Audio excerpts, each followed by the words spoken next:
Dental ಇಂಪ್ಲಾಂಟಲ್ಲಿ ಎರಡು ಇದೆ. ಒಂದು ಫಂಕ್ಷನಾಲಿಟಿ ಆ್ಯಂಡ್ ಎಸ್ಥೆಟಿಕ್ಸ್. ನಿಮಗೆ ಕೃತಕವಾಗಿ ಒಂದು ಹಲ್ಲಿನ ಡೆಂಚರ್, ರಿಮೂವಬಲ್ ಪಾರ್ಷಿಯಲ್ ಡೆಂಚರ್ ಮಾಡ್ಬೋದು. ನೀವು ಡೆಂಟಲ್ ಇಂಪ್ಲಾಂಟ್ ಬಗ್ಗೆ ಜನರು ಏನು ಫಿಯರ್ ಇದೆ, ಆ ಫಿಯರನ್ನು ತೆಗಿಬೇಕಾಗುತ್ತೆ. ನಿಮಗೆ ರಿಮೂವಬಲ್ ಪಾರ್ಷಿಯಲ್ ಡೆಂಚರ್ ಬೇಕಾ ಒಂದು ಹಲ್ಲು ಹೋದಾಗ, ಅಥವಾ ನೀವು ಬ್ರಿಡ್ಜ್ ಮಾಡ್ಕೊಳ್ತೀರಾ, ಅಥವಾ ಡೆಂಟಲ್ ಇಂಪ್ಲಾಂಟ್ ಮತ್ತು ಡೆಂಟಲ್ ಇಂಪ್ಲಾಂಟ್ ಸಪೋರ್ಟೆಡ್ ಕ್ರೌನ್ ಮಾಡ್ಕೊಳ್ತೀರಾ. 82 ವರ್ಷ 92 ವರ್ಷದವರು ಡೆಂಟಲ್ ಇಂಪ್ಲಾಂಟ್ಸ್ ಮಾಡ್ಕೊಳ್ತಾರೆ. ನೋಡಿ, ಈಗ ಒಂದು ಹಲ್ಲು ಇಲ್ಲ ಮತ್ತು ತುಂಬ ಹಲ್ಲುಗಳು ಒಸಡಿನ ತೊಂದರೆಯಿಂದ ಇಲ್ಲ. ಈಗ ಡೆಂಟಲ್ ಇಂಪ್ಲಾಂಟಾಲಜಿ ಟೆಕ್ನಾಲಜಿ ಎಷ್ಟು ಮುಂದುವರೆದಿದೆ ಅಂದರೆ, ಡೆಂಟಲ್ ಇಂಪ್ಲಾಂಟಿಂದ ನೀವು ಬ್ಯೂಟಿ ಪರ್ಪಸ್ ಸೌಂದರ್ಯನೂ ಹೆಚ್ಚಾಗುತ್ತೆ, ಮುಖದ ಆಕಾರ ಬೆಟರ್ ಆಗುತ್ತೆ. ಸೊ ಸ್ಮೈಲ್ ಡಿಸೈನಿಂಗ್ ಅಂತ ಏನು ಹೇಳ್ತಾರೆ, ನಿಮ್ಮ smile, you are getting your smile back. Patient ಹಲ್ಲನ್ನು ಸ್ವಚ್ಛವಾಗಿ ಇಡಬೇಕು, ಸ್ಮೋಕಿಂಗ್ ಹ್ಯಾಬಿಟ್ ಇರಬಾರ್ದು, ಮತ್ತು ಆಲ್ಕೋಹಾಲ್ ತಗೊಳ್ಬಾರ್ದು. ಹಾಗಿದ್ರೆ ಈ ಇಂಪ್ಲಾಂಟ್ ಮಾಡುವಾಗ ಅದು ಎಫೆಕ್ಟ್ ಆಗುತ್ತೆ. ನೋಡಿ, ಈಗ ಒಂದು ಹಲ್ಲು ಫಿಲ್ಲಿಂಗ್ ಮಾಡಬೇಕಾದ್ರೂ ನಾವು ಡ್ರಿಲ್ ಮಾಡ್ತೀವಿ, ಹಲ್ಲಿನ ಹುಳುಕನ್ನು ತೆಗೆದು ಆಮೇಲೆ ನಿಮಗೆ ಹಲ್ಲಿನ ಕಲ್ಲಿನ ಫಿಲ್ಲಿಂಗನ್ನು ಮಾಡ್ತೀವಿ. ನಿಮಗೆ ಎದುರಿನ ಹಲ್ಲು ಒಂದು ಹಲ್ಲು ಹೋದಾಗ ನನ್ನ ಹಲ್ಲಲ್ಲಿ ಗ್ಯಾಪ್ ಕಾಣುತ್ತೆ, ಸೋಷಿಯಲ್ ಎಕ್ಸೆಪ್ಟೆನ್ಸ್ ಅಂತ ಬರುತ್ತೆ, ಮತ್ತು ಫಸ್ಟ್ ಫಂಕ್ಷನಾಲಿಟಿ, ಆಮೇಲೆ ಸ್ಮೈಲ್, ಆಮೇಲೆ ಸೋಷಿಯಲ್ ಎಕ್ಸೆಪ್ಟೆನ್ಸ್. ಈಗ ಯಂಗ್ ಏಜ್ ಅವರು ಅಂದರೆ ಈಗ ರಿಫೈನ್ಡ್ ಫುಡ್ ಜಾಸ್ತಿ ಇದೆ, ಹಾಗಾಗಿ ತುಂಬ ಹಲ್ಲು ಹುಳುಕಾಗಿ ಅದನ್ನು ರೂಟ್ ಕೆನಾಲ್ ಮೂಲಕ ನಾವು ಸೇವ್ ಮಾಡಲಿಕ್ಕೆ ಆಗೋದಿಲ್ಲ ಅಂತ ಆದರೆ, ಆಗ ಹಲ್ಲು ತೆಗೆದು ನಾವು ಒಂದು ಬ್ರಿಡ್ಜ್ ಮಾಡಬೇಕು, ಇದರ ಇಂಪ್ಲಾಂಟ್ ಮಾಡಬೇಕು. ವರ್ಲ್ಡ್ ಹೆಲ್ತ್ ಆರ್ಗನೈಸೇಷನ್ ಅವರು ಏನು ಹೇಳ್ತಾರೆ ಅಂದರೆ, ಪ್ರತಿ 6 ತಿಂಗಳಿಗೊಮ್ಮೆ ನೀವು ನಿಮ್ಮ ಡೆಂಟಲ್ ಡಾಕ್ಟರ್, ನಿಮ್ಮ ಡೆಂಟಿಸ್ಟನ್ನು ನೀವು ಭೇಟಿ ಮಾಡಿ, ಡೆಂಟಲ್ ಚೆಕಪ್ ಮಾಡಿ. ನೀವು ಡೆಂಟಲ್ ಚೆಕಪ್ ಮಾಡಿದಾಗ ನಿಮಗೆ ಗೊತ್ತಾಗುತ್ತೆ ಏನೇನು ಪ್ರಾಬ್ಲಮ್ ಇದೆ ಅಂತ.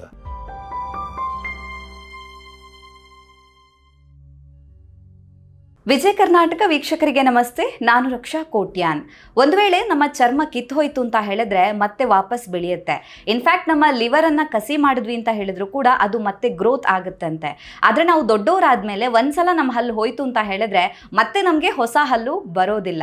ಹೀಗಾಗಿ ಇದಕ್ಕೆ ಇರುವಂಥ ಒಂದು ಒಳ್ಳೆಯ ಉಪಾಯ ಅಥವಾ ಬೆಸ್ಟ್ ಆಪ್ಷನ್ ಅಂತ ಹೇಳಿದ್ರೆ ಡೆಂಟಲ್ ಇಂಪ್ಲಾಂಟ್. ಇದನ್ನು ನಾವು ಕೃತಕವಾಗಿ ಹಲ್ಲುಗಳ ಜೋಡಣೆ ಅಂತ ಕರಿತೀವಿ. ಸೊ ಈ ಡೆಂಟಲ್ ಇಂಪ್ಲಾಂಟ್ ಅಂತ ಹೇಳಿದ್ರೆ ಏನು, ಯಾರಿಗೆ ಇದರ ಅವಶ್ಯಕತೆ ಇರುತ್ತೆ, ಸೊ ಇದರ ಬೆನಿಫಿಟ್ಸ್ ಯಾವ ರೀತಿಯಾಗಿರುತ್ತೆ, ಈ ಎಲ್ಲ ವಿಚಾರದ ಬಗ್ಗೆ ಹೆಚ್ಚಿನ ಮಾಹಿತಿನ ತಿಳಿಸ್ಕೊಡೋದಕ್ಕೆ ಇವತ್ತು ನಮ್ಮ ಜೊತೆ ಇದ್ದಾರೆ doctor Vikram Shetty K, dentist, happiest pearls family dental care, Indiranagar, white field, Bangalore. Doctor, ಕಾರ್ಯಕ್ರಮಕ್ಕೆ ಸ್ವಾಗತ. ನಮಸ್ತೆ ಸರ್. ಸರ್, ನಾವಿವತ್ತು ಮಾತಾಡ್ತಾ ಇರುವಂಥದ್ದು ಡೆಂಟಲ್ ಇಂಪ್ಲಾಂಟ್ ಅಥವಾ ಕೃತಕವಾಗಿ ಹಲ್ಲನ್ನು ಜೋಡಣೆ ಮಾಡುವಂಥದ್ದು ಅಂತ. ಸೊ ತುಂಬಾ ಜನ ಇದ್ರ ಬಗ್ಗೆ ಕೇಳಿರ್ತಾರೆ, ಬಟ್ ಇದನ್ನ ಸಿಂಪಲ್ ಆಗಿ ಎಕ್ಸ್ಪ್ಲೇನ್ ಮಾಡೋದಂದ್ರೆ, ಯಾಕಂದ್ರೆ ಡೆಂಟಿಸ್ಟ್ ಆಗಿರೋದ್ರಿಂದಾಗಿ ವಾಟ್ ಎಕ್ಸಾಕ್ಟ್ಲಿ ಡೆಂಟಲ್ ಇಂಪ್ಲಾಂಟ್ ಅನ್ನೋದು ಜನರಿಗೆ ಗೊತ್ತಾಗಬೇಕಾಗತ್ತೆ. ಸೊ ಹಾಗಂದ್ರೆ ಏನು? ಸೊ ಇನ್ ಸಿಂಪಲ್ ಆಗಿ ಎಕ್ಸ್ಪ್ಲೇನ್ ಮಾಡ್ತೀರಾ? ಒಂದು ಹಲ್ಲು ಇಲ್ಲದ ಜಾಗದಲ್ಲಿ ಡೆಂಟಲ್ ಇಂಪ್ಲಾಂಟನ್ನು ಹಾಕ್ತಾರೆ. ಡೆಂಟಲ್ ಇಂಪ್ಲಾಂಟ್ ಅಂದರೆ ಹಲ್ಲು ಇಲ್ಲದ ಜಾಗದಲ್ಲಿ ಒಂದು ಆಧುನಿಕ ದಂತವೈದ್ಯಕೀಯ ಶಸ್ತ್ರಚಿಕಿತ್ಸೆ ಮೂಲಕ ಡೆಂಟಲ್ ಇಂಪ್ಲಾಂಟನ್ನು ಹಾಕ್ತಾರೆ. ಡೆಂಟಲ್ ಇಂಪ್ಲಾಂಟ್ ಅಂದರೆ ಇದೊಂದು ಟೈಟಾನಿಯಂ ಫಿಕ್ಸ್ಚರ್. ನಿಮ್ಮ ದವಡೆ ಹಲ್ಲು ಒಂದು ಹಲ್ಲು ಇಲ್ಲ, ಇದರಲ್ಲಿ ಒಂದು ಟೈಟಾನಿಯಂ ಫಿಕ್ಸ್ಚರನ್ನು ಹಾಕಿ ಆಮೇಲೆ ಅದರ ಮೇಲೆ ಕೃತಕ ಹಲ್ಲು, ಇಂಪ್ಲಾಂಟ್ ಸಪೋರ್ಟೆಡ್ ಕ್ರೌನ್ ಅನ್ನು ಹಾಕ್ತೀವಿ. ಸೊ ಇದನ್ನ ಡೆಂಟಲ್ ಇಂಪ್ಲಾಂಟ್ ಅಂತ ಹೇಳ್ತೀರಾ? ಓಕೆ. ಸೊ ಈಗ ಹಲ್ಲು ಇಲ್ಲದೆ ಇರೋರಿಗೆ ಇರುವಂಥ ಒಂದು ಬೆಸ್ಟ್ ಆಪ್ಷನ್ ಅಂತ. ಸೊ ಕೆಲವರಿಗೆ ಈಗ ಒಂದು ಹಲ್ಲು ಇರೋದಿಲ್ಲ, ಏನೋ ಅಚಾನಕ್ ಹೋಗಿರುತ್ತೆ, ಅಥವಾ ಹಲ್ಲು ಹುಳ ತಿಂದು ತೆಗ್ದಿರ್ತಾರೆ, ಅಥವಾ ಇನ್ನು ಕೆಲವರಿಗೆ 3-4 ಹಲ್ಲು ಅಲ್ಲಲ್ಲಿ ಹೋಗಿರುತ್ತೆ. ಸೊ ಯಾರೆಲ್ಲ ಡೆಂಟಲ್ ಇಂಪ್ಲಾಂಟ್ ಮಾಡಿಸ್ಬಹುದು ಅನ್ನುವಂಥದ್ದು ಒಂದು ಕ್ವೆಶನ್ ಬರುತ್ತೆ. ಅಂದರೆ ಒಂದು ಹಲ್ಲು ಹೋಗಿದ್ರು ಕೂಡ ನಾನು ಡೆಂಟಲ್ ಇಂಪ್ಲಾಂಟ್ ಮಾಡಿಸ್ಬೇಕಾ, ಇಲ್ಲ ನನಗೆ ಒಂದಷ್ಟೇ ಹೋಗಿರೋದು ನಾನು ಮ್ಯಾನೇಜ್ ಮಾಡ್ತೀನಿ ಅಂತ ಅವ್ರಿಗೆ ಅವಶ್ಯಕತೆ ಇಲ್ಲ ಅಂತಾನೆ ಹೇಗೆ? ನೋಡಿ, ಒಂದು ಹಲ್ಲು ಇಲ್ಲದಾಗ ನೀವು ಹಲ್ಲು ಹಾಕಿಸ್ಲೇಬೇಕು. ಯಾಕಂದರೆ ಒಂದು ಹಲ್ಲು ಇಲ್ಲದಾಗ ಹತ್ತಿರದ ಹಲ್ಲು ಆ ಜಾಗಕ್ಕೆ ಬರುತ್ತೆ. ಇಲ್ಲದಿದ್ದರೆ ಅದು ಮಾತ್ರ ಅಲ್ಲ, ಮೇಲಿನ ಹಲ್ಲು ಸಮೇತ ಸುಪ್ರಾ ಇರಪ್ಷನ್, ಮೇಲಿನ ಹಲ್ಲು ಕೆಳಗಿನ ಹಲ್ಲಿನ ಜಾಗಕ್ಕೆ ಬರಲಿಕ್ಕೆ ನೋಡ್ತದೆ. ಸುಪ್ರಾ ಇರಪ್ಷನ್ ಅಂತ ಹೇಳ್ತೀವಿ. ಸೊ ಇದಕ್ಕೆ ಒಂದು ಹಲ್ಲು ಇಲ್ಲದಾಗ ಒಂದು ಇಂಪ್ಲಾಂಟ್ ಹಾಕ್ಕೊಳ್ಬೋದು. 3 ಹಲ್ಲು ಇಲ್ಲದಾಗ 2 ಇಂಪ್ಲಾಂಟ್ ಹಾಕಿ 3 ಯೂನಿಟ್ ಇಂಪ್ಲಾಂಟ್ ಸಪೋರ್ಟೆಡ್ ಬ್ರಿಡ್ಜ್ ಮಾಡ್ತಾರೆ. ಓಕೆ. ಸೊ ಹಾಗಿದ್ರೆ ಈಗ ಒಂದು ಹಲ್ಲು ಹೋದ್ರೂ ಇಂಪ್ಲಾಂಟ್ ಮಾಡಿಸ್ಕೊಂಡ್ರೆ ಬೆಸ್ಟ್, 2-3 ಹಲ್ಲು ಹೋದ್ರೂ ಕೂಡ ಮಾಡಿಸ್ಲೇಬೇಕು ಅಂತ. ಯಾಕಂತ ಹೇಳಿದ್ರೆ ಈಗ ಕಾಮನ್ ಆಗಿ ನಾವು ಇಂಡಿಯನ್ಸ್ ಏನು ಯೋಚನೆ ಮಾಡ್ತೀವಿ ಅಂತ ಹೇಳಿದ್ರೆ ಎಲ್ಲಿ ಅಡ್ಜಸ್ಟ್ ಮಾಡ್ಕೊಂಡು ಹೋಗ್ಬೋದು ಅಂತ. ಅದು ಈವನ್ ಹೆಲ್ತ್ ಅಲ್ಲೂ ಕೂಡ ಅಷ್ಟೇ. ಸೊ ಒಂದು ಹಲ್ಲು ಹೋಯ್ತು, ಎದುರುಗಡೆ ಹಲ್ಲು ಹೋಯ್ತು ಅಂದಾಗ ನಾವು ಯೋಚನೆ ಮಾಡ್ತೀವಿ, ಇನ್ನೊಬ್ರಿಗೆ ಕಾಣಿಸುತ್ತೆ, ಗೊತ್ತಾಗತ್ತೆ, ಇಂಪ್ಲಾಂಟ್ ಮಾಡಿಸ್ಬೇಕು ಅಥವಾ ಹೊಸ ಹಲ್ಲನ್ನ ಇಡಿಸ್ಬೇಕು ಅಂತ. ಆದ್ರೆ ಬಾಯಿ ಒಳಗಡೆ ಒಂದು ಹಲ್ಲು ಹೋಯ್ತು ಅಂದಾಗ ನಾವು ಅಡ್ಜಸ್ಟ್ ಮಾಡ್ಕೊಂಡು ಹೋಗೋದಕ್ಕೆ ನೋಡ್ತೀವಿ. ಸೊ ಹಾಗಾಗಿ ಮಾಡಿಸಿದ್ರೆ ಬೆಸ್ಟ್ ಅಂತ. ಇಂಪ್ಲಾಂಟೇ ಬೆಸ್ಟ್ ಆಪ್ಷನ್. ಈಗ ನೀವು ಒಂದು ಹಲ್ಲು ಇಲ್ಲದಾಗ ಅದರಲ್ಲಿ ಇನ್ನೂ 2 ಆಪ್ಷನ್ ಇದೆ. ನಿಮಗೆ ಕೃತಕವಾಗಿ ಒಂದು ಹಲ್ಲಿನ ಡೆಂಚರ್ ರಿಮೂವಬಲ್ ಪಾರ್ಷಿಯಲ್ ಡೆಂಚರ್ ಮಾಡ್ಬೋದು. ಆದರೆ ಏನಾಗುತ್ತೆ, ಅದು ಸ್ವಲ್ಪ ಅದರ ಸ್ಟೆಬಿಲಿಟಿ ಇಲ್ಲ, ಸ್ವಲ್ಪ ಅಲ್ಗಾಡುತ್ತೆ, ರಾತ್ರಿ ನೀರಲ್ಲಿ ಇಟ್ಟು ತೆಗೆದು ಹಾಕಬೇಕು. ಈ ಇನ್ಕನ್ವೀನಿಯನ್ಸ್ ಇದೆ. ಮತ್ತು ಎರಡನೇದು ಏನಂದರೆ, ಒಂದು ಹಲ್ಲು ಇಲ್ಲದಾಗ ಅದರ ಹತ್ತಿರದ 2 ಹಲ್ಲನ್ನು ಸಣ್ಣದು ಮಾಡಿ ಬ್ರಿಡ್ಜ್ ಕೊಡ್ಬೋದು, 3 ಯೂನಿಟ್ ಬ್ರಿಡ್ಜ್. ಅದನ್ನು ಡೆಂಟಲ್ ಡಾಕ್ಟರ್ಸ್ ಮಾಡ್ತಾ ಇದ್ದಾರೆ. ಆದರೆ ಇಂಪ್ಲಾಂಟ್ ಸ್ವಲ್ಪ ನಿಮ್ಮ ಬ್ರಿಡ್ಜ್ಗಿಂತ ಸ್ವಲ್ಪ ದುಬಾರಿ ಆಗುತ್ತೆ. ಆದರೆ ಇಂಪ್ಲಾಂಟ್ ಅಡ್ವಾಂಟೇಜ್ ಇದೆ, ಯಾಕೆಂದರೆ ಹತ್ತಿರದ ಹಲ್ಲಿನ ಅನ್ನು ಸಣ್ಣದು ಮಾಡುವ ಅಗತ್ಯ ಇಲ್ಲ. ಸೊ ರಿಸಲ್ಟ್ ಒಳ್ಳೇದು ಕೊಡುತ್ತೆ ಅಂತ ultimately. Okay, so dental implant ಅನ್ನ ನಾವು ಹೆಲ್ತ್ ದೃಷ್ಟಿಯಿಂದ ನೋಡ್ಬೇಕಾ ಅಥವಾ ಬ್ಯೂಟಿ ಪರ್ಪಸ್ ಆಗಿ ನೋಡ್ಬೇಕಾ ಸರ್? ಸೊ ಡೆಂಟಲ್ ಇಂಪ್ಲಾಂಟ್ ಅಲ್ಲಿ 2 ಇದೆ. ಒಂದು ಫಂಕ್ಷನಾಲಿಟಿ ಆ್ಯಂಡ್ ಎಸ್ಥೆಟಿಕ್ಸ್. ಫಂಕ್ಷನಾಲಿಟಿ ಅಂದರೆ ನಿಮಗೆ ಆಹಾರ ಅಗಲಿಕ್ಕೆ ನಿಮಗೆ ಒಂದು ಹಲ್ಲು ಇಲ್ಲ. ಈ ಇಂಪ್ಲಾಂಟ್ ಏನಾಗುತ್ತೆ, ಈ ಟೈಟಾನಿಯಂ ಇಂಪ್ಲಾಂಟ್ ಫಿಕ್ಚರಲ್ಲಿ ಅದರ ಮೇಲೆ ನಿಮ್ಮ dental doctor implant supported crown ಅಥವಾ ಇಂಪ್ಲಾಂಟ್ ಸಪೋರ್ಟ್ ಬ್ರಿಡ್ಜ್ ಕೊಡ್ತಾರೆ. ಆಗ ನಿಮಗೆ ಆಹಾರ ಅಗಲಿಕ್ಕೆ ಚೆನ್ನಾಗಾಗುತ್ತೆ. ನಿಮ್ಮ ನೈಸರ್ಗಿಕ ಹಲ್ಲು ಯಾವುದು ಹೋಗಿದೆ ಆ ಹಲ್ಲನ್ನು ಅದರ ಥರ ಮಾಡಿಕೊಡ್ತಾರೆ. ಸೊ ಡೆಂಟಲ್ ಇಂಪ್ಲಾಂಟ್ಸ್ ಯಾವಾಗಲೂ ನೀವು ಬ್ರಿಡ್ಜ್ಗೆ ಕಂಪೇರ್ ಮಾಡಿದರೆ ಖಂಡಿತವಾಗಿ ಅದು better option. Okay, so beauty purpose ಆಗಿ ಕೂಡ ನೋಡಬಹುದು ಒಂದು ಕಡೆಯಿಂದ. ಡೆಂಟಲ್ ಇಂಪ್ಲಾಂಟ್ ಇಂದ ನೀವು ಬ್ಯೂಟಿ ಪರ್ಪಸ್ ಸೌಂದರ್ಯನೂ ಹೆಚ್ಚಾಗುತ್ತೆ, ಮುಖದ ಆಕಾರ ಬೆಟರ್ ಆಗುತ್ತೆ. ಸೊ ಸ್ಮೈಲ್ ಡಿಸೈನಿಂಗ್ ಅಂತ ಏನು ಹೇಳ್ತಾರೆ, ನಿಮ್ಮ smile, you are getting your smile back through dental implant. Also health purpose ಅಲ್ಲ ಅಥವಾ ಆರೋಗ್ಯದ ದೃಷ್ಟಿಯಿಂದ ನೋಡೋದಾದ್ರೆ ಎಷ್ಟು ಬೆನಿಫಿಟ್ ಆಗಿದೆ ಡೆಂಟಲ್ ಇಂಪ್ಲಾಂಟ್ ಅಂತ? ಆಹಾರ ಬೆನಿಫಿಟ್ ಅಲ್ಲಿ ನಾನು ಹೇಳಬೇಕಾದ್ರೆ, ಆಹಾರ ಅಗಿಲು ಬಹಳ ಹೆಲ್ಪ್ ಆಗುತ್ತೆ, ನಿಮಗೆ ಚೆನ್ನಾಗಿ ಮಾತನಾಡ್ಲಿಕ್ಕೆ ಆಗುತ್ತೆ. ಮತ್ತೆ limited amount of tooth structure removal ಇದು ಬ್ರಿಡ್ಜಲ್ಲಿ ಆಗುತ್ತೆ. ಇಂಪ್ಲಾಂಟ್ ಅಲ್ಲಿ ಹತ್ತಿರದ ಹಲ್ಲನ್ನು ನಾವು ಸಣ್ಣ ಮಾಡೋ ಅಗತ್ಯನೇ ಇಲ್ಲ, ಆ ಅಡ್ವಾಂಟೇಜ್ ಇದೆ. ಸೊ ಹಾಗಿದ್ರೆ ಈಗ ಡೆಂಟಲ್ ಇಂಪ್ಲಾಂಟ್ ಅದರ ಜೊತೆಗೆ ಬ್ರಿಡ್ಜ್ ಹಾಗೇನೆ ಡೆಂಚರ್, ಇದರ ವ್ಯತ್ಯಾಸ ಯಾವ ರೀತಿಯಾಗಿರುತ್ತೆ ಸರ್? 1 to 1 ಎಕ್ಸ್ಪ್ಲೈನ್ ಮಾಡ್ತಾ ಹೋಗೋದಾದ್ರೆ. ಒಂದು ಹಲ್ಲು ಇಲ್ಲದಾಗ ನೀವು ರಿಮೂವಬಲ್ ಪಾರ್ಷಿಯಲ್ ಡೆಂಚರ್ ಕೊಡ್ಬೋದು. ನಾನು ಹೇಳಿದ ಹಾಗೆ ಬ್ರಿಡ್ಜಲ್ಲಿ ಹತ್ತಿರದ ಹಲ್ಲನ್ನು ಟ್ರಿಮ್ ಮಾಡಿ ನೀವು 3 ಯೂನಿಟ್ ಬ್ರಿಡ್ಜ್ ಕೊಡ್ತೀರಾ, ಈ ಡಿಫ್ರೆನ್ಸ್ ಇದೆ. ಡೆಂಟಲ್ ಇಂಪ್ಲಾಂಟ್ಸ್ ಅಲ್ಲಿ ಹತ್ತಿರದ ಹಲ್ಲು ಟ್ರಿಮ್ ಮಾಡೋ ಅಗತ್ಯನೇ ಇಲ್ಲ. ಇಂಪ್ಲಾಂಟ್ ಫಿಕ್ಚರ್ ಅನ್ನು ಬೋನಲ್ಲಿ ಹಾಕ್ತೀವಿ. ಆ ಇಂಪ್ಲಾಂಟ್ ಆಸಿಯೋ ಇಂಟಿಗ್ರೇಷನ್ ಅಂತ ಹೇಳ್ತಾರೆ. ಇಂಪ್ಲಾಂಟ್ ಬೋನಲ್ಲಿ ಆಸಿಯೋ ಇಂಟಿಗ್ರೇಟ್ ಆಗಬೇಕು, ಅದು ಬೆರಿಬೇಕು. ಆ ಆಸಿಯೋ ಇಂಟಿಗ್ರೇಟ್ ಆದಮೇಲೆ ನಿಮ್ಮ ಇಂಪ್ಲಾಂಟಾಲಜಿಸ್ಟ್ ಅಥವಾ ಡೆಂಟಲ್ ಸರ್ಜನ್ ಇಂಪ್ಲಾಂಟ್ ಮೇಲೆ ಕ್ರೌನನ್ನು ಹಾಕ್ತಾರೆ. ಹೊಸ ಒಂದು ಹಲ್ಲಿನ ಕಲರ್ ಇದ್ದ ಕ್ರೌನ್ ಹಾಕ್ತಾರೆ. ಓಕೆ, ಈಗ ಒಬ್ರು ಪೇಷಂಟ್ ಬಂದರು, ಅವರು ಹಲ್ಲನ್ನು ಕಳ್ಕೊಂಡಿದ್ದಾರೆ. ಸೊ ಅವರಿಗೆ ಡೆಂಟಲ್ ಇಂಪ್ಲಾಂಟ್ ಮಾಡಬೇಕಾ ಅಥವಾ ಬ್ರಿಡ್ಜ್ ಹಾಕಬೇಕಾ, ಡೆಂಚರ್ ಹಾಕಬೇಕಂತ ಹೇಗೆ ಡಿಸೈಡ್ ಮಾಡ್ತಿರುತ್ತೆ ಸರ್? ಇದು ನಿಮ್ಮ ಡೆಂಟಲ್ ಡಾಕ್ಟರ್, ಡೆಂಟಲ್ ಸರ್ಜನ್ ಅವರು ಈ 3 ಡಿಫ್ರೆನ್ಸ್ ಅನ್ನು ಹೇಳ್ತಾರೆ. ಈಗ ನಾನು ಹೇಳಿದ ಡಿಫ್ರೆನ್ಸ್ ಅನ್ನು ನಿಮ್ಗೆ ಹೇಳ್ತಾರೆ. ನಿಮಗೆ ರಿಮೂವಬಲ್ ಪಾರ್ಷಿಯಲ್ ಡೆಂಚರ್ ಬೇಕಾ ಒಂದು ಹಲ್ಲು ಹೋದಾಗ, ಅಥವಾ ನೀವು ಬ್ರಿಡ್ಜ್ ಮಾಡ್ಕೊಳ್ತೀರಾ, ಅಥವಾ ಡೆಂಟಲ್ ಇಂಪ್ಲಾಂಟ್ ಮತ್ತು ಡೆಂಟಲ್ ಇಂಪ್ಲಾಂಟ್ ಸಪೋರ್ಟೆಡ್ ಕ್ರೌನ್ ಮಾಡ್ಕೊಳ್ತೀರಾ, ಇದನ್ನು ನಿಮ್ಮ ಡೆಂಟಲ್ ಡಾಕ್ಟರ್ ನಿಮಗೆ ಹೇಳ್ತಾರೆ. ಆ ಚಾಯ್ಸ್ ನಿಮಗೆ. ಓಕೆ, ಸೊ ಆಯ್ಕೆ ಇರೋಂಥದ್ದು ಯಾರು ಹಲ್ಲನ್ನು ಕಳ್ಕೊಂಡಿದ್ದಾರೆ ಅವರೇ ಆಯ್ಕೆ ಮಾಡಬೇಕು. ವ್ಯಕ್ತಿಗೆ ಆಯ್ಕೆ ಇರುತ್ತೆ ಅಷ್ಟೇ. ಸರಿ. ಸೊ ಅವ್ರಿಗೆ ಏನು ಬೇಕೋ ಅದನ್ನ, ಬಿಕಾಸ್ ಪೇ ಮಾಡೋದು ಕೂಡ ಅವರೇ ಆಗಿರೋದ್ರಿಂದಾಗಿ ಆಪ್ಷನ್ ಅನ್ನ ನೀವು ಪರ್ಸನ್ಗೆ ಬಿಟ್ಕೊಟ್ಟಿರ್ತೀರಾ ಅಂತ. ಓಕೆ, ಸೊ ಒಂದು ಪ್ರಶ್ನೆ ಬರುತ್ತೆ. ಸೊ ಇದು ಕೃತಕವಾಗಿರೋಂಥ ಹಲ್ಲು. ಸೊ ನಾರ್ಮಲ್ ನಮ್ಮ ಹಲ್ಲು ಅಂದ್ರೆ ಗಟ್ಟಿ ಇರುತ್ತೆ, ಇದ್ಯಾವುದೋ ಆರ್ಟಿಫಿಷಿಯಲ್ ಟೀತ್ ಆಗಿರುತ್ತೆ. ನನಗೆ ಗಟ್ಟಿ ಆಹಾರವನ್ನು ಜಗಿಯೋದಕ್ಕಾಗತ್ತಾ? ನಾನು ನಾನ್ ವೆಜ್ ತಿನ್ಬಹುದಾ? ಈ ಥರ ಎಲ್ಲ ಪ್ರಶ್ನೆಗಳು ಬರುತ್ತೆ. ಸೊ ಗಟ್ಟಿ ಆಹಾರ ಜಗಿಬಹುದಾ, ನಾನ್ ವೆಜ್ ತಿನ್ಬಹುದಾ, ಹೇಗೆ ಅಂತ ಸರ್? ಖಂಡಿತವಾಗಿ ನೀವು ಡೆಂಟಲ್ ಇಂಪ್ಲಾಂಟ್ ಹಾಕಿದ ಮೇಲೆ, ಇಂಪ್ಲಾಂಟ್ ಸಪೋರ್ಟೆಡ್ ಕ್ರೌನ್ ಹಾಕಿದ ಮೇಲೆ ಗಟ್ಟಿ ಆಹಾರವನ್ನು ಜಗಿಬೋದು, ನಿಮಗೆ ಮಾತನಾಡೋದು ಚೆನ್ನಾಗಾಗುತ್ತೆ. ಸೊ ಆಹಾರವನ್ನು ಸೇವಿಸಲಿಕ್ಕೆ, ನಿಮಗೆ ಮಾತನಾಡಲಿಕ್ಕೆ, ಮತ್ತು ನಿಮ್ಮ ಸೌಂದರ್ಯ, ಡೆಂಟಲ್ ಎಸ್ಥೆಟಿಕ್ಸನ್ನು ಮತ್ತು ನಿಮ್ಮ ಸ್ಮೈಲನ್ನು ಸಹಿತ ಇಂಪ್ಲಾಂಟ್ ಕೊಡುತ್ತೆ. ಓಕೆ, ಸೊ ಏನು ಪ್ರಾಬ್ಲಮ್ ಆಗೋದಿಲ್ಲ. It will restore all functions. Okay okay doctor, ಈಗ ಡೆಂಟಲ್ ಇಂಪ್ಲಾಂಟ್ ಅಲ್ಲಿ ಕೆಲವರಿಗೆ ಭಯ ಇರ್ಬೋದು, ಲೈಕ್ ಪೇಯ್ನ್ ಆಗುತ್ತಾ ಏನೋ, ಅಥವಾ ನನಗೆ ನೋವಾಗುತ್ತಾ ಅಂತ.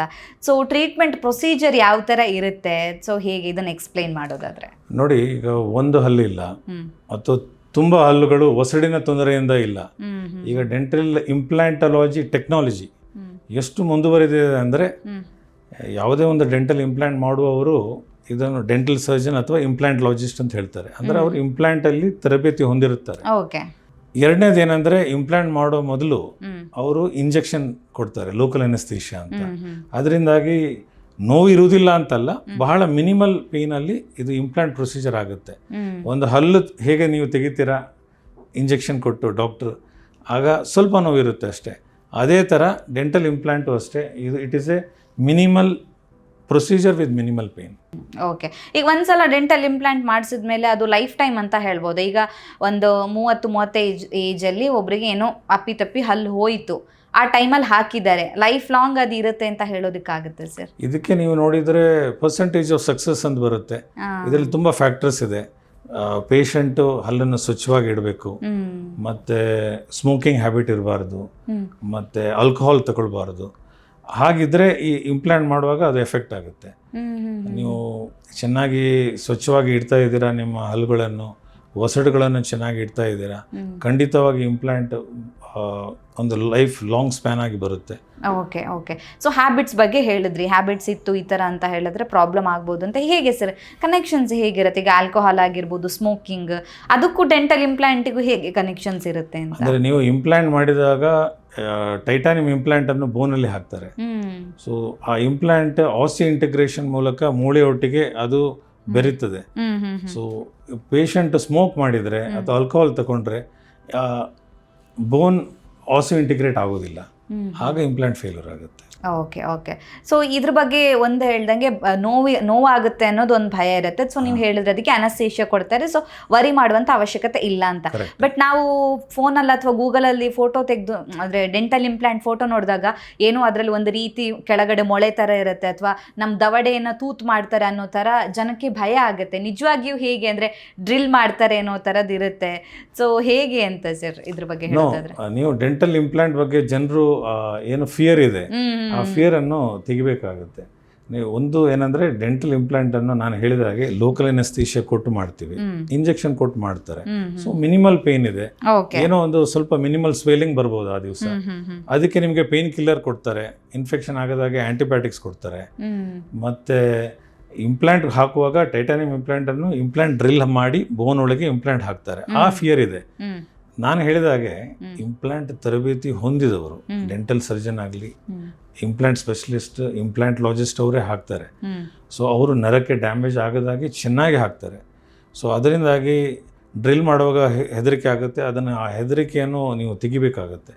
ನೋಡಿ, ಈಗ ಒಂದು ಹಲ್ಲು ಫಿಲ್ಲಿಂಗ್ ಮಾಡಬೇಕಾದ್ರೂ ನಾವು ಡ್ರಿಲ್ ಮಾಡ್ತೀವಿ, ಹಲ್ಲಿನ ಹುಳುಕನ್ನು ತೆಗೆದು ಆಮೇಲೆ ನಿಮಗೆ ಹಲ್ಲಿನ ಕಲ್ಲಿನ ಫಿಲ್ಲಿಂಗನ್ನು ಮಾಡ್ತೀವಿ.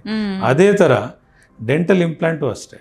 ನುರಿತ ತಜ್ಞರಿಂದ ಮಾಡುವ ಈ ಡೆಂಟಲ್ ಇಂಪ್ಲಾಂಟ್ಲಾಜಿಸ್ಟ್ ಅವರು ಮಾಡ್ತಾರೆ. ಅದರಿಂದಾಗಿ ಭಯಪಡುವ ಅವಶ್ಯಕತೆ ಇಲ್ಲ ಎನ್ನುವ ಸಂದೇಶವನ್ನು ನಾನು ಜನರಿಗೆ ಕೊಡ್ತೇನೆ. ಓಕೆ. ಸೊ ಕಲ್ತಿರ್ತಾರೆ, ಪ್ರಾಕ್ಟೀಸ್ ಇರುತ್ತೆ, ಎಕ್ಸ್ಪೀರಿಯನ್ಸ್ ಇರುತ್ತೆ. ಸೊ ಭಯ ಪಡುವಂಥ ಅವಶ್ಯಕತೆ ಇಲ್ಲ ಅಂತ. ಓಕೆ. ಸೊ ಡೆಂಟಲ್ ಇಂಪ್ಲಾಂಟ್ ಮಾಡೋದನ್ನ ಬಾಡಿ ರಿಜೆಕ್ಟ್ ಮಾಡುತ್ತೆ ಅನ್ನೋದನ್ನ ನೀವು ಒಪ್ಕೋತೀರ ಸರ್? ನೋಡಿ, ರಿಜೆಕ್ಷನ್ ಫ್ಯಾಕ್ಟರ್ ಒಂದು 5% ಇರ್ಬೋದು. ಆದರೆ ನಿಮ್ಮ ಡೆಂಟಲ್ ಇಂಪ್ಲಾಂಟ್ಲಾಜಿಸ್ಟ್ ಎಲ್ಲ ಫ್ಯಾಕ್ಟರ್ಸನ್ನು ತಗೊಳ್ಕೊಂಡು ನೋಡಿ, ಡೆಂಟಲ್ ಇಂಪ್ಲಾಂಟ್ ಮಾಡೋ ಮೊದಲು ಕೆಲವು ಸರಿ ಫುಲ್ ಮೌತ್ ಎಕ್ಸ್ರೇ ಮತ್ತು 3D ಇಮೇಜ್ CBCT ಅನ್ನುವ ಎಕ್ಸ್ರೇಯನ್ನು ತಗೊಳ್ತಾರೆ. ನಿಮ್ಮ ಬೋನ್ ವಾಲ್ಯೂಮನ್ನು ಸ್ಟಡಿ ಮಾಡ್ತಾರೆ. ಬೋನ್ ವಾಲ್ಯೂಮ್, ಡೆನ್ಸಿಟಿ ಆಫ್ ಬೋನ್ ಅನ್ನು ಸ್ಟಡಿ ಮಾಡಿ, ಮತ್ತು ಒಂದು ಪಕ್ಷ ಇನ್ಫೆಕ್ಷನ್ ಇದ್ದರೆ ಮೊದಲು ಬೋನ್ ಗ್ರಾಫ್ಟ್ ಹಾಕ್ತಾರೆ. ಆ ಬೋನ್ ಗ್ರಾಫ್ಟ್ ಹಾಕಿದ ಮೇಲೆ ಸಾಕಷ್ಟು ಬೋನ್ ವಾಲ್ಯೂಮ್ ನಮಗೆ ಸಿಗುತ್ತೆ. ಆ ಬೋನ್ ವಾಲ್ಯೂಮ್ ಸಿಕ್ಕಿದ ಮೇಲೆ ನೀವು ಈ ಡೆಂಟಲ್ ಇಂಪ್ಲಾಂಟ್, ಟೈಟಾನಿಯಂ ಇಂಪ್ಲಾಂಟನ್ನು ಬೋನ್ ಒಳಗೆ ಹಾಕ್ತಾರೆ. ಟೈಟಾನಿಯಂ ಇಂಪ್ಲಾಂಟ್ ಚೆನ್ನಾಗಿ ಇಂಟಿಗ್ರೇಟ್ ಆಗಿದೆ ಅಂತ ಒಂದು 3D ಇಮೇಜ್ ಎಕ್ಸ್ರೇ ಮತ್ತೆ ಪುನಃ ತಗೊಳ್ತಾರೆ. ಇಂಪ್ಲಾಂಟ್ ಹಾಕಿದ ಮೇಲೆ ಇಂಪ್ಲಾಂಟ್ ಬೋನ್ ಒಟ್ಟಿಗೆ ಚೆನ್ನಾಗಿ ಆಸಿಯೋ ಇಂಟಿಗ್ರೇಟ್ ಆಗಿದೆ, we have achieved the osseointegration. ಅದಾದಮೇಲೆ ನಿಮಗೆ ಇಂಪ್ಲಾಂಟ್ ಮೇಲೆ ಕ್ರೌನ್ ಅಥವಾ ಇಂಪ್ಲಾಂಟ್ ಸಪೋರ್ಟ್ ಬ್ರಿಡ್ಜ್ ಅನ್ನು ಮಾಡ್ತಾರೆ. ಸೊ ಹಾಗಾದ್ರೆ ಡೆಂಟಲ್ ಇಂಪ್ಲಾಂಟಿಗೆ ಏಜ್ ಲಿಮಿಟ್ ಇದೆಯಾ ಅಂತ? ಅಂದರೆ ಸಣ್ಣ ಏಜ್ ಅವ್ರಿಗೆ ಮಾಡಿಸ್ಬಾರ್ದು ಅಥವಾ ತುಂಬ ಏಜ್ ಆದವರಿಗೆ, ವಯಸ್ಸಾದವ್ರಿಗೂ ಮಾಡಿಸ್ಬಾರ್ದು, ಆ ಥರ ಏನಾದರೂ ಇದೆಯಾ? ಇಲ್ಲ, ಡೆಂಟಲ್ ಇಂಪ್ಲಾಂಟ್ 16 ವರ್ಷದ ನಂತರ ಇಂಪ್ಲಾಂಟ್ ಮಾಡಿಸ್ಕೊಳ್ಬೋದು. ಓಕೆ. ಈಗ ಡೆಂಟಲ್ ಇಂಪ್ಲಾಂಟ್ ಟೆಕ್ನಾಲಜಿ ಎಷ್ಟು ಮುಂದುವರೆದಿದೆ ಅಂದರೆ 82 ವರ್ಷ 92 ವರ್ಷದವರು ಡೆಂಟಲ್ ಇಂಪ್ಲಾಂಟ್ಸ್ ಮಾಡ್ಕೊಳ್ತಾರೆ. ಓಕೆ. ಇನ್ನೊಂದು ನಾನೊಂದು ಒಳ್ಳೆಯ ಸಂದೇಶ ಏನು ಹೇಳಬೇಕು ಅಂತ ಇದೇನೆಂದರೆ, ಮೊದಲು ಒಸಡಿನ ತೊಂದರೆಯಿಂದಾಗಿ ಅಥವಾ ಜನರು ಒಸಡನ್ನು ಚೆನ್ನಾಗಿ ಇಟ್ಕೊಳ್ಳೋದಿದ್ದರಿಂದಾಗಿ ಒಂದು 60 ವರ್ಷದಲ್ಲಿ ಎಲ್ಲ ಹಲ್ಲುಗಳು ಹೋಗಿರುತ್ತೆ, 70 ವರ್ಷದಲ್ಲಿ ಹೋಗಿರುತ್ತೆ. ಆಗ ನೀವು ಡೆಂಚರ್ ಮಾಡ್ಕೊಳ್ತೀರಾ. ಡೆಂಚರ್ ಅಂದರೆ ಕೃತಕ ಹಲ್ಲಿನ ಒಂದು ಸೆಟ್. ಸೆಟ್ ಇಡೋದು ಅಂದ್ರೆ ನಾರ್ಮಲ್ ಆಗಿ ಹಲ್ಲಿನ ನಾವು set. ಹಲ್ಲಿನ ಸೆಟ್ ಅಂತ ಹೇಳ್ತೀವಿ. ಇದರಲ್ಲಿ ಏನಾಗುತ್ತೆ, ಹಲ್ಲಿನ ಸೆಟ್ಟಲ್ಲಿ ನೀವು ಹಾಕಿದ ಮೇಲೆ ಬೋನ್ ರಿಸಾರ್ಪ್ಷನ್ ಆಗುತ್ತೆ, ಅಂದರೆ ಮೂಳೆ ಸವಿತಾ ಬರುತ್ತೆ. ಓಕೆ. ಡೆಂಟಲ್ ಇಂಪ್ಲಾಂಟಲ್ಲಿ ಬೋನ್ ಸವಿಯೋದಿಲ್ಲ. ಮತ್ತು ನೀವು ಡೆಂಚರ್ ಹಾಕಿದರೆ ಏನಾಗುತ್ತೆ, ಅದರಲ್ಲಿ ರಿಟೆನ್ಷನ್ ಮತ್ತು ಸ್ಟೆಬಿಲಿಟಿ ಸ್ವಲ್ಪ ಕಡಿಮೆ, ಅಂದರೆ ಸ್ವಲ್ಪ ಅಲ್ಲಾಡ್ತದೆ, ಆ ಪ್ರಾಬ್ಲಮ್ ಬರ್ಬೋದು. ಅಥವಾ ನೀವು ರಾತ್ರಿ ಚೆನ್ನಾಗಿ ಸ್ಟೆಬಿಲಿಟಿ ರಿಟೆನ್ಷನ್ ಇದ್ರೂ ರಾತ್ರಿ ನೀವು ನೀರಲ್ಲಿ ಇಡಬೇಕು, ಅದನ್ನು ಸ್ವಚ್ಛಗೊಳಿಸಬೇಕು, ಇದೆಲ್ಲ ಇದೆ. It is not A fixed option denture. ಅದಕ್ಕೆ ಈಗ ಜನರು ಏನು ಹೇಳ್ತಾ ಇದ್ದಾರೆ, ಇಂಪ್ಲಾಂಟಲಾಜಿಸ್ಟ್ ಅವರೇ ಸಜೆಸ್ಟ್ ಮಾಡ್ತಾ ಇದ್ದಾರೆ, ನಿಮ್ಮ ಎಲ್ಲ ಹಲ್ಲುಗಳು ಹೋದ್ರೂ 2 ಕಾನ್ಸೆಪ್ಟ್ ಇದೆ, all on 4 implant, all on 6 implant. ಮೇಲಿನ ಒಂದು ಆರ್ಚಲ್ಲಿ ದವಡೆಯಲ್ಲಿ 4 ಇಂಪ್ಲಾಂಟ್ ಮೇಲೆ 4 ಇಂಪ್ಲಾಂಟ್ ಕೆಳಗೆ, 6 ಇಂಪ್ಲಾಂಟ್ ಮೇಲೆ 6 ಇಂಪ್ಲಾಂಟ್ ಕೆಳಗೆ ಹಾಕಿ ಅದು ಚೆನ್ನಾಗಿ ಇಂಟಿಗ್ರೇಟ್ ಆದಮೇಲೆ ನಿಮಗೆ ಇಂಪ್ಲಾಂಟ್ ಸಪೋರ್ಟೆಡ್ ಡೆಂಚರ್ ಅಥವಾ ಇಂಪ್ಲಾಂಟ್ ಸಪೋರ್ಟೆಡ್ ಬ್ರಿಡ್ಜ್ ಅನ್ನು ಕೊಡ್ತಾರೆ. ಓಕೆ. ಈಗ ಕೆಲವರಿಗೆ ಏಜ್ ಆದಮೇಲೆ ಎಲ್ಲ ಹಲ್ಲು ಹೋಯಿತು, ಒಂದು ಇಲ್ಲ, ಆ ಟೈಮಲ್ಲಿ ಯೂಶಲಿ ನಮಗೆ ಗೊತ್ತಿರೋ ಹಾಗೆ ನೀವು ಹೇಳ್ದಂಗೆ ಹಲ್ಲಿಂದು ಸೆಟ್ ಹಾಕ್ತಾರೆ ಅಂತ. ಸೊ ಅದ್ರ ಬದಲಾಗಿ ಎಲ್ಲ ಹಲ್ಲನ್ನು ಇಂಪ್ಲಾಂಟ್ ಮಾಡಿಸ್ಕೋಬಹುದು. Implant supported bridge, implant supported denture ಅನ್ನು ಮಾಡ್ಕೊಳ್ಬೋದು. ನೀವು ರೆಗ್ಯುಲರ್ ಥರ ಡೆಂಚರ್ ಮಾಡಿಸ್ಕೊಳ್ಳೋ ಅಗತ್ಯ ಇಲ್ಲ.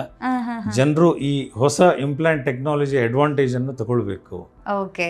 ಈಗ ಜನರೇ ಹೇಳ್ತಾ ಇದ್ದಾರೆ ಕೆಲವರು, ನನಗೆ ಡೆಂಚರ್ ಬೇಡ, ನನಗೆ ಇಂಪ್ಲಾಂಟ್ ಸಪೋರ್ಟೆಡ್ ಡೆಂಚರ್ ಬೇಕು, ನನಗೆ ಬ್ರಿಡ್ಜ್ ಬೇಡ, ನನಗೆ ಇಂಪ್ಲಾಂಟ್ ಸಪೋರ್ಟೆಡ್ ಬ್ರಿಡ್ಜ್ ಬೇಕು ಅಂತ.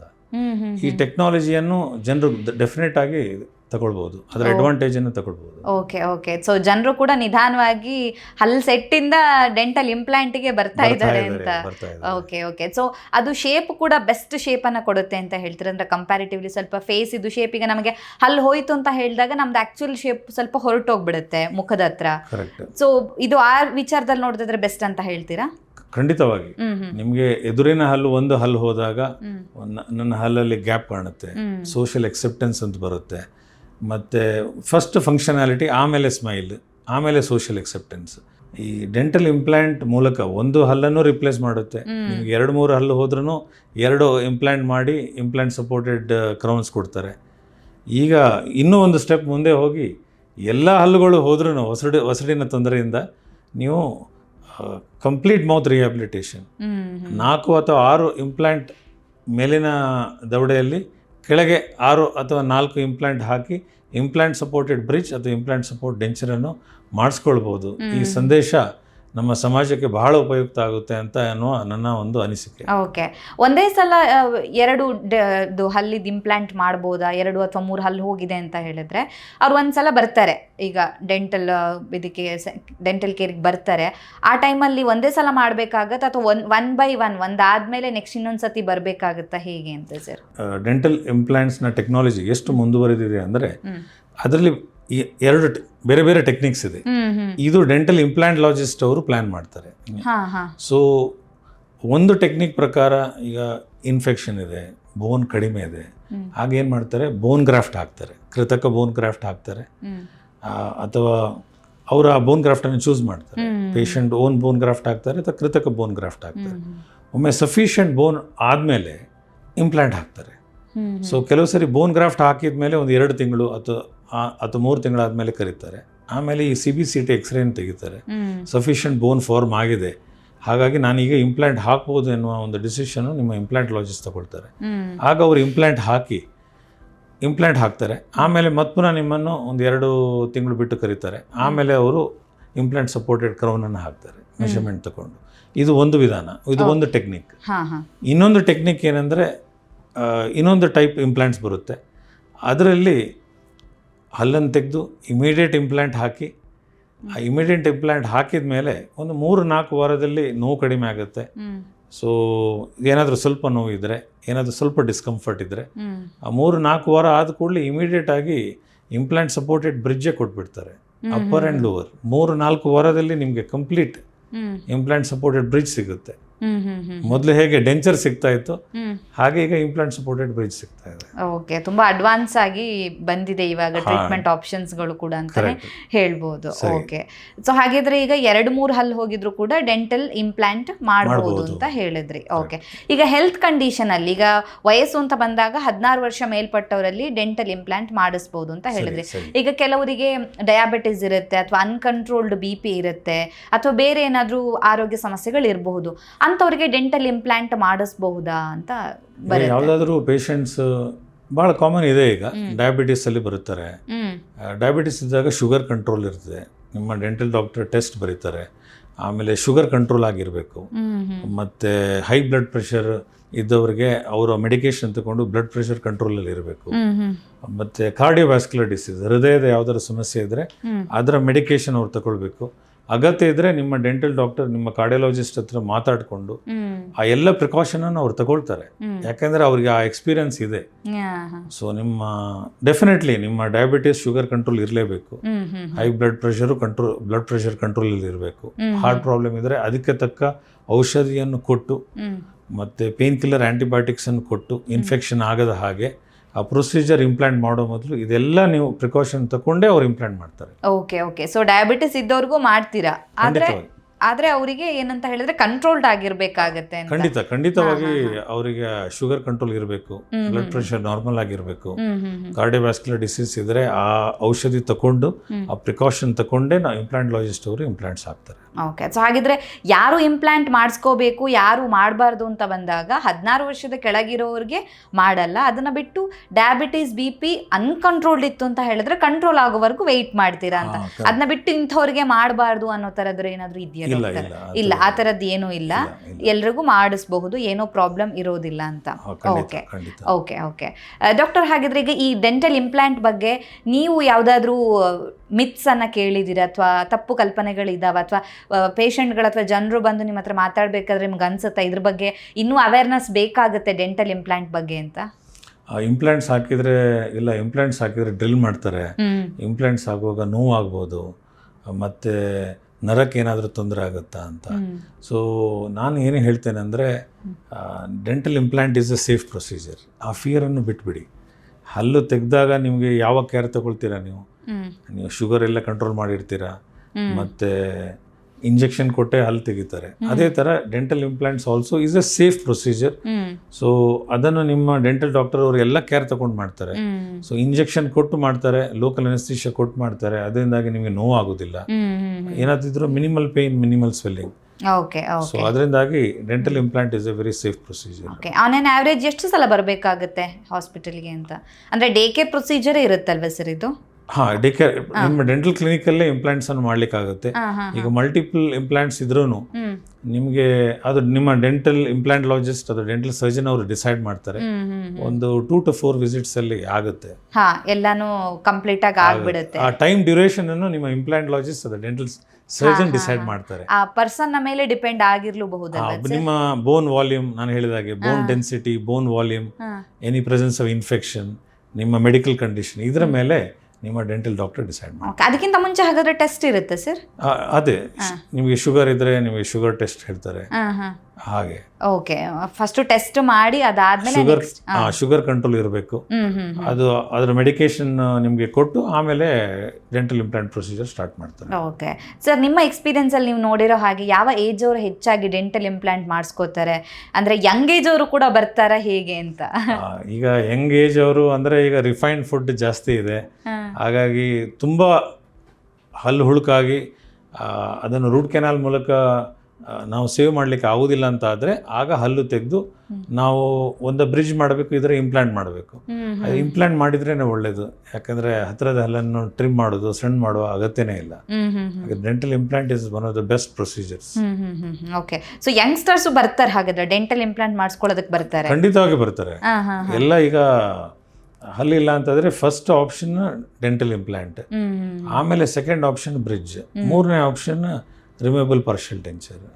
ಓಕೆ, ಸೊ ಈಗ ಏನೋ ಒಂದು ಅಚಾನಕ್ ಆಗಿ ನಂದು ಹಲ್ಲು ಹೋಯ್ತು ಅಂತ ಹೇಳಿದಾಗ ಇಮಿಡಿಯೇಟ್ ಆಗಿನೇ ಡೆಂಟಲ್ ಇಂಪ್ಲಾಂಟ್ ಮಾಡಿಸ್ಕೋಬೇಕಾ ಅಥವಾ ತಿಂಗಳ ಕಾಲ ಇಷ್ಟೊಂದು ಅಂದ್ರೆ ಹೀಲ್ ಆಗಬೇಕು, ಅದು ಕಾಯಬೇಕು, ಆ ಥರ ಏನಾದರೂ ಇರುತ್ತಾ? ಅದೇ ನಾನು ಹೇಳಿದ ಹಾಗೆ ನಿಮ್ಮದು 2D image full mouth X ray, 3D image cone beam computer tomography ಅಂತ ಇದೆ.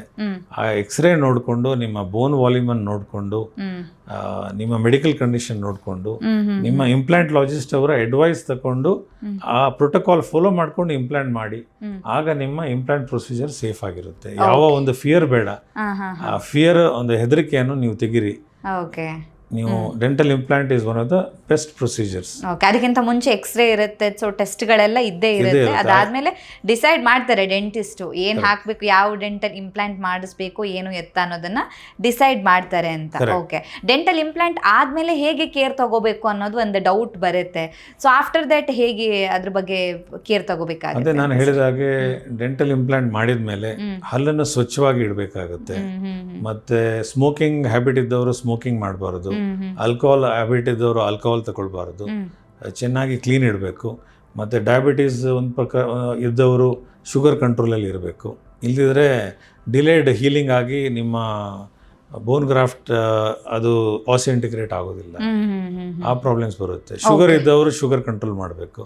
ಸೊ ಅದೆಲ್ಲ ಕೇರನ್ನು ನೀವು ಡಾಕ್ಟರ್ ಹೇಳಿದ ಕೇರನ್ನು ತಗೊಂಡ್ರೆ dental implant is a very successful. Okay, ಅಂದ್ರೆ ಈಗ ಡೆಂಟಲ್ ಇಂಪ್ಲಾಂಟ್ ಮಾಡಿಸಿ ಹೋಗಿದ್ದಾರೆ ಒಬ್ರು ವ್ಯಕ್ತಿ, ಅದಾದ್ಮೇಲೆ ಈಗಲೇ ಬಿಸಿ ವಸ್ತು ಅಂದ್ರೆ ಬಿಸಿ ಆಹಾರವನ್ನ ತಿನ್ನಬಹುದಾ, ಅಥವಾ ಹೇಗೆ ಫುಡ್ ತಗೋಬೇಕು, ಎಷ್ಟು ಟೈಮ್ ಬಿಟ್ಟು ಫುಡ್ ತಗೋಬೇಕು ಅನ್ನೋದೆಲ್ಲ ಡೌಟ್ಸ್ ಇರುತ್ತೆ. ಸೊ ಆ ಥರ ಏನಾದರೂ ಮಾಡ್ಬೇಕಂದ್ರೆ ಬ್ರಷ್ ಮಾಡಬೇಕಾದ್ರೆ ಕೇರ್ಫುಲ್ ಆಗಿರಬೇಕು 1-2 ದಿನ ಹಾಗೇನಾದರೂ ಇರುತ್ತೆ. ಯಾಕಂದ್ರೆ ಅವ್ರಿಗೊಂದು ಮೈಂಡಲ್ಲಿ ಇರುತ್ತೆ ಸರ್, ಇದೇನೋ ಎಕ್ಸ್ಟ್ರಾ ಹಲ್ಲು ಇಟ್ಟಿದ್ದಾರೆ, ಏನಾದರೂ ಹೆಚ್ಚು ಕಮ್ಮಿ ಆಗಿ ಆ ಕಡೆ ಆಗಿ ಹೋಗ್ಬಿಡುತ್ತಾ ಅನ್ನೋ ಥರದೊಂದು ಭಯ ಇದ್ದೇ ಇರುತ್ತೆ ಸರ್. ಸರಿ ಕರೆಕ್ಟ್. ನಿಮ್ಮ ಡೆಂಟಲ್ ಡಾಕ್ಟರ್ ಅವರು ಡಯಟ್ ಪ್ಲಾನ್ ಹೇಳ್ತಾರೆ, ಸಾಫ್ಟ್ ಡಯಟ್, ಓಕೆ, ಸಿಕ್ಕಾಪಟ್ಟೆ ತುಂಬಾ hot food, spicy food avoid ಮಾಡಿ ಅಂತ. ಅದರಿಂದಾಗಿ ಸಿಗ್ನಿಫಿಕೆಂಟ್ ಎಫೆಕ್ಟ್ ಇಲ್ಲ, ಬಟ್ ಆದರೂ ನೀವು it is A minor surgical procedure. ಅದರಿಂದಾಗಿ ನೀವು ಸಾಫ್ಟ್ ಡಯಟ್ ಮಾಡಿದರೆ ಒಂದು 3-5 ದಿವಸ ಅಥವಾ 1 ವಾರ ಮಾಡಿದರೆ ಭಾಳ ಒಳ್ಳೆಯದು. ಓಕೆ, ಸೊ ಇನ್ಫೆಕ್ಷನ್ ಆಗಬಾರ್ದು ಅಂತ ಹೇಳಿದ್ರು ಕೂಡ ಕೇರ್ ತಗೋಬೇಕಾಗತ್ತೆ ನಾವು ಅಂತ. ಸರಿ, ಓಕೆ. ಸೊ ಹಾಗಿದ್ರೆ ಡಾಕ್ಟರ್, ಈಗ ನಮ್ಮ ಬಾಯಿಯ ಆರೋಗ್ಯ ಅಂತ ನೋಡಿದಾಗ ನೀವು ಡೆಂಟಲ್ ಇಂಪ್ಲಾಂಟ್ ಬಗ್ಗೆ ಹೇಳಿದ್ರೆ ಪ್ರೊಸೀಜರ್ ಹೇಗಿರುತ್ತೆ ಅನ್ನೋದ್ರ ಬಗ್ಗೆ, ಸೊ ಬಾಯಿಯ ಆರೋಗ್ಯದ ಬಗ್ಗೆ ಕೂಡ ಮಾತಾಡಬೇಕಾಗತ್ತೆ. ಸೊ ಅದಕ್ಕಿಂತ ಮುಂಚೆ ಹೇಳಬೇಕು ಅಂತ ಹೇಳಿದ್ರೆ, ಇಷ್ಟೆಲ್ಲ ನಾವು ಮಾತಾಡಿದ್ವಿ ಡೆಂಟಲ್ ಇಂಪ್ಲಾಂಟ್ ಬಗ್ಗೆ. ಒಂದು ಪ್ರಶ್ನೆ ಬರುತ್ತೆ ಕಾಮನ್ ಮ್ಯಾನಿಗೆ, ಡಾಕ್ಟರ್ನು ಹೇಳಿದ್ದಾರೆ ಡೆಂಟಲ್ ಇಂಪ್ಲಾಂಟ್ ಮಾಡಿಸ್ಕೋಬೇಕು ಅಂತ, ದುಡ್ಡು ಕೊಡ್ಬೇಕಾಗಿರೋರು ನಾವಲ್ವಾ ಅಂತ. ಸೊ ಎಷ್ಟು ಖರ್ಚಾಗತ್ತೆ, ಜನಸಾಮಾನ್ಯರಿಗೆ ಕೈಗೆಟುಕುವಂಥ ದರದಲ್ಲಿ ಡೆಂಟಲ್ ಇಂಪ್ಲಾಂಟ್ ಈಗ ಅವೈಲೇಬಲ್ ಇದೆಯಾ ಅನ್ನುವಂಥ ಒಂದು ಪ್ರಶ್ನೆ ಬರುತ್ತೆ. ಏನು ಹೇಳ್ತೀರಾ? ಇದು ಹೆಚ್ಚಿನ ಪೇಷಂಟ್ಸ್ ಅವರು ಹೇಳ್ತಾರೆ ಡೆಂಟಲ್ ಇಂಪ್ಲಾಂಟ್ ಸ್ವಲ್ಪ ಎಕ್ಸ್ಪೆನ್ಸಿವ್ ಇದೆ ಅಂತ ಅನ್ನಿಸ್ತದೆ. ಸೊ ಇದಕ್ಕೆ ಒಂದು ವರ್ಡ್ ಇದೆ, dental health benefit versus cost. So cost benefit factor ಅಂತ ಇದೆ. ಅಂದರೆ ನಾನು ಹೇಳಿದಾಗೆ ನೀವು ಈ ಒಂದು ಹಲ್ಲು ಇಲ್ಲದಾಗ ನೀವು ರಿಮೂವಬಲ್ ಪಾರ್ಷಿಯಲ್ ಡೆಂಚರ್ ಕಾಸ್ಟ್ ಕಡಿಮೆ ಇದೆ, ಆದರೆ ಅದರಲ್ಲಿ ಅಷ್ಟೇ ಒಂದಿಷ್ಟು ಡ್ರಾಬ್ಯಾಕ್ಸ್ ಇದೆ. ನೀವು ರಾತ್ರಿ ತೆಗೆದಿಡಬೇಕು, ನೀರಲ್ಲಿ ಇಡಬೇಕು, ಸ್ವಚ್ಛವಾಗಿ ಇಡಬೇಕು. ಎಷ್ಟೇ ಅದು ಸ್ವಲ್ಪ ರಿಟೆನ್ಷನ್ ಕಡಿಮೆ ಇದೆ, ಮೂವ್ ಆಗುತ್ತೆ. ಇದು ರಿಮೂವಬಲ್ ಪಾರ್ಷಿಯಲ್ ಡೆಂಚರಲ್ಲೂ ಅಷ್ಟೇ ಇದೇ ಡ್ರಾಬ್ಯಾಕ್ಸ್ ಇದೆ. ಬ್ರಿಡ್ಜಲ್ಲಿ ಸ್ವಲ್ಪ ಅಡ್ವಾಂಟೇಜ್ ಜಾಸ್ತಿ ಇದೆ, ಯಾಕೆಂದರೆ ಅದು ಫಿಕ್ಸ್ಡ್ ಬ್ರಿಡ್ಜ್, ಅದು ಮೂವ್ ಆಗೋದಿಲ್ಲ. ಆದರೆ ಹತ್ತಿರದ ಹಲ್ಲನ್ನು ಸಣ್ಣ ಮಾಡಬೇಕಾಗತ್ತೆ.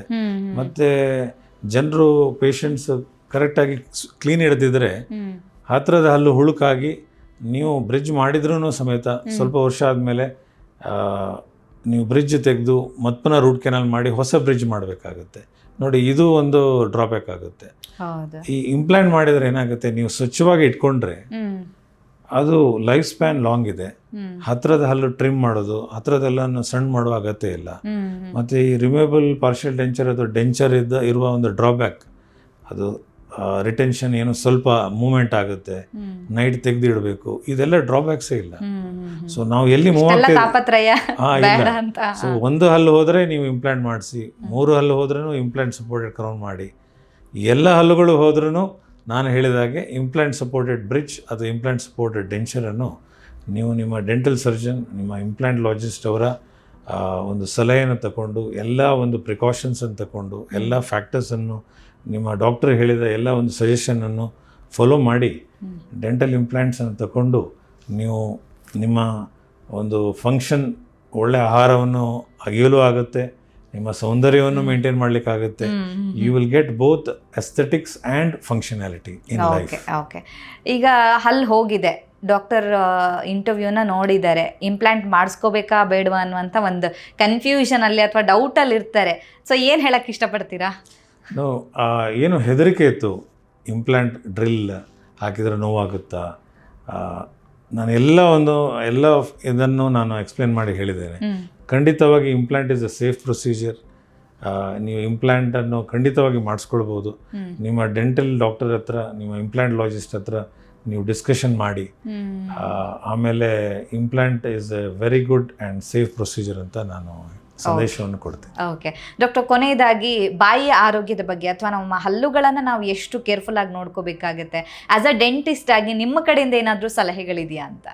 ನೋಡಿ, ವರ್ಲ್ಡ್ ಹೆಲ್ತ್ ಆರ್ಗನೈಸೇಷನ್ ಅವರು ಏನು ಹೇಳ್ತಾರೆ ಅಂದರೆ, ಪ್ರತಿ 6 ತಿಂಗಳಿಗೊಮ್ಮೆ ನೀವು ನಿಮ್ಮ ಡೆಂಟಲ್ ಡಾಕ್ಟರ್, ನಿಮ್ಮ ಡೆಂಟಿಸ್ಟನ್ನು ನೀವು ಭೇಟಿ ಮಾಡಿ, ಡೆಂಟಲ್ ಚೆಕಪ್ ಮಾಡಿ. ನೀವು ಡೆಂಟಲ್ ಚೆಕಪ್ ಮಾಡಿದಾಗ ನಿಮಗೆ ಗೊತ್ತಾಗುತ್ತೆ ಏನೇನು ಪ್ರಾಬ್ಲಮ್ ಇದೆ ಅಂತ. ಸೊ ಹಲ್ಲು ಕ್ಲೀನ್ ಮಾಡಿಕೊಡೋದು, ಇದಕ್ಕೆ ಸ್ಕೇಲಿಂಗ್ ಆ್ಯಂಡ್ ಪಾಲಿಷಿಂಗ್ ಅಂತ ಹೇಳ್ತಾರೆ. ಯಾವುದಾದ್ರು ಹುಳುಕಲ್ಲಿದ್ದರೆ ಅದಕ್ಕೆ ಫಿಲ್ಲಿಂಗ್ ಮಾಡಿಸ್ಕೊಡೋದು, ಯಾವುದಾದ್ರು ರೂಟ್ ಕೆನಾಲ್ ಇನ್ವಾಲ್ವ್ ಆಗಿದ್ದರೆ ರೂಟ್ ಕೆನಾಲ್ ಮಾಡಿ ಅದರ ಮೇಲೆ ಕ್ಯಾಪ್ ಹಾಕ್ಸ್ಕೊಳ್ಳೋದು. ಮತ್ತು ನೀವು ಹಲ್ಲು ಹೋಗಿದ್ದರೆ ಅದು ಹುಳುಕಾಗಿ ಕಂಪ್ಲೀಟ್ ಹಲ್ಲನ್ನು ರೂಟ್ ಕೆನಾಲ್ ಮಾಡಿ ಸೇವ್ ಮಾಡಿ ಕ್ಯಾಪ್ ಹಾಕ್ಲಿಕ್ಕೆ ಆಗೋದಿಲ್ಲ ಅಂತ ಆದರೆ ನೀವು ಡೆಂಟಲ್ ಇಂಪ್ಲಾಂಟ್ ಮಾಡಿಸ್ಕೊಳ್ಳಿ. ಮತ್ತು ಎಲ್ಲ ಹಲ್ಲುಗಳು ಹೋಗಿದರೆ ಡೆಂಚರ್ ಮಾಡಿಸೋ ಬದಲು denture supported bridge, denture supported implant supported ಡೆಂಚರನ್ನು ಮಾಡಿಸ್ಕೊಡ್ಬೋದು. Okay okay. ಮತ್ತು ನೀವು ದಿವಸ ಟೀತ್ ಆರ್ ಲೈಕ್ ಡೈಮಂಡ್ಸ್, ಹಲ್ಲನ್ನು ಚೆನ್ನಾಗಿ ನೀವು ನೋಡ್ಕೊಳ್ಳಿ. ನೀವು ಡೆಂಟಲ್ ಡಾಕ್ಟರ್ಗೆ 6 ತಿಂಗಳಿಗೊಮ್ಮೆ ವಿಸಿಟ್ ಮಾಡಿ, ಹಲ್ಲಿನ ಒಳ್ಳೆಯ ಆರೈಕೆಯನ್ನು ಮಾಡಿ ಅಂತ ಒಂದು ಸಂದೇಶವನ್ನು ನಾನು ಕೊಡ್ತಾ ಇದ್ದೀನಿ. Okay, thank you sir, thank you so much. Thank you. ನಮ್ಮ ಇವತ್ತಿನ ಕಾರ್ಯಕ್ರಮದಲ್ಲಿ ನಮ್ಮ ಹಲ್ಲುಗಳ ಆರೋಗ್ಯವನ್ನು ಯಾವ ರೀತಿಯಾಗಿ ನೋಡ್ಕೋಬೇಕಾಗತ್ತೆ, ಅದರ ಜೊತೆಗೆ ಡೆಂಟಲ್ ಇಂಪ್ಲಾಂಟ್ ಅಂತ ಹೇಳಿದರೆ ಏನು, ಇದಕ್ಕೂ ಮತ್ತು ಬ್ರಿಡ್ಜ್ಗೂ ಇರುವಂಥ ವ್ಯತ್ಯಾಸ ಏನು, ಎಲ್ಲ ವಿಚಾರದ ಬಗ್ಗೆ ಡಾಕ್ಟರ್ ನಮಗೆ ಹೆಚ್ಚಿನ ಮಾಹಿತಿಯನ್ನು ತಿಳಿಸ್ಕೊಟ್ಟಿದ್ದಾರೆ.